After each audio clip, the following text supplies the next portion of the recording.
القرآن المجيد. أعوذ بالله من الشيطان الرجيم. بسم الله الرحمن الرحيم. ذلك الكتاب لا ريب فيه هدى للمتقين. وقال النبي صلى الله عليه وسلم خيركم من تعلم القرآن وعلمه. الہی رونق اسلام کے سامان پیدا کر، الہی رونق اسلام کے سامان پیدا کر، دلوں میں مومنوں کے الفت قرآن پیدا کر۔ صدر محترم، اسٹیج پر رونق افروز بزرگان دین اور حاضرین جلسہ، آج کی اس محفل میں اور آج کے اس مبارک اجلاس میں میرا موضوع سخن دنیا کی سب سے پاکیزہ اور مقدس کتاب قرآن پاک ہے۔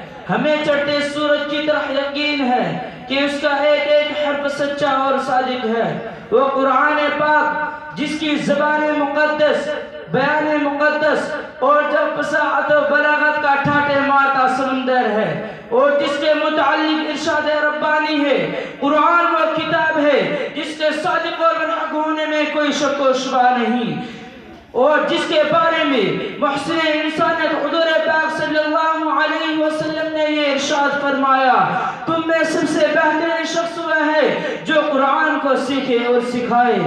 دعا کیجئے کہ خداوند قدوس ہم سب کو قرآن پاک کی دولت سے مالا مال فرمائے۔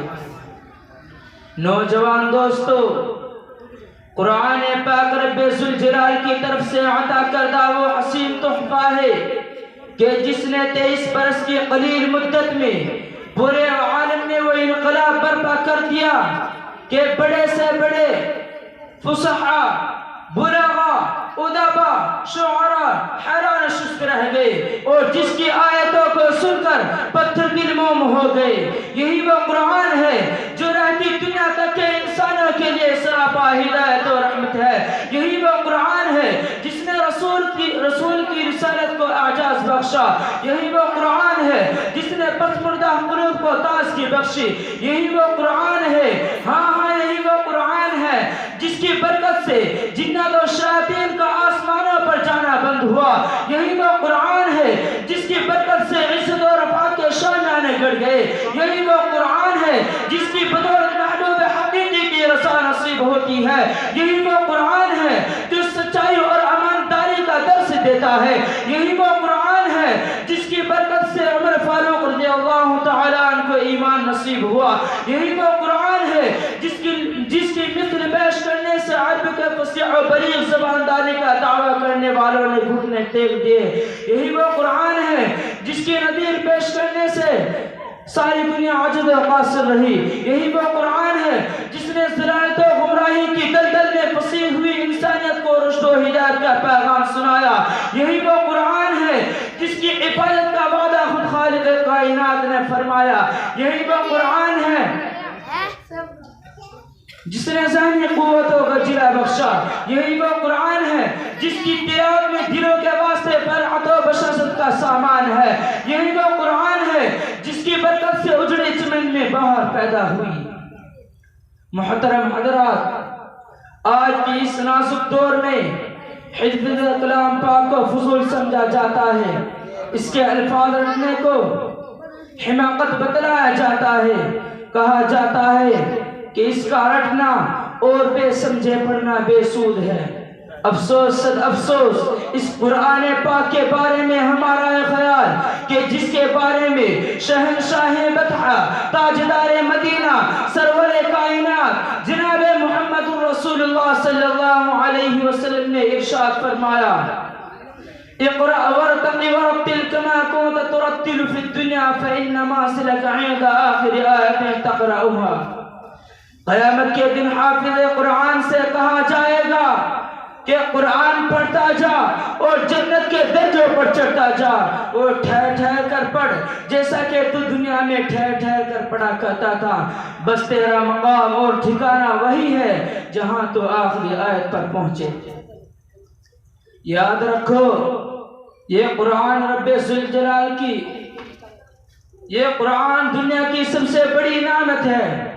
یہ زمین و آسمان چاند و سورج ستارے کوئی اس نعمت کا مقابلہ نہیں کر سکتے۔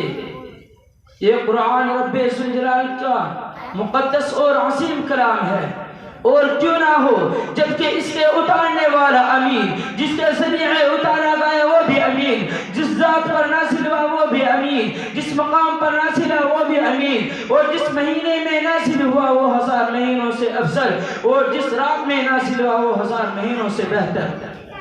اللہ کا یہ مقدس اور پاکیزہ کلام سب کلاموں سے افضل اور برتر ہے۔ حدیث پاک میں آتا ہے فضل کلام اللہ علی سائر الکلام کفضل اللہ علی خلقہ۔ اللہ کا ہے مقدس اور پاکیزہ کلام، اللہ کے کلام کو سب کلاموں پر ایسی ہی فضیلت ہے جیسے خدا تعالی شانہ کو تمام مخلوق پر۔ اللہ کا دلارا اور خدا کا پیارا نبی ارشاد فرماتا ہے کہ جس نے قرآن پڑھا اور اس پر عمل کیا، اس کے والدین کو کل قیامت کے دن سورج سے بھی زیادہ روشن تاج پہنایا جائے گا۔ غور کرنے کا مقام ہے کہ جب والدین کو اس قدر انعام سے نوازا جائے گا تو پڑھنے والے کے مرتبے اور مقام کا کیا عالم ہوگا۔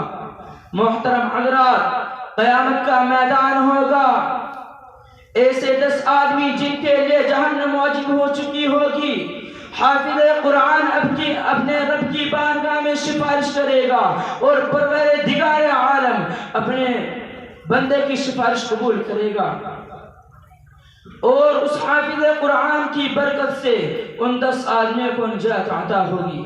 وما علینا الا البلاغ۔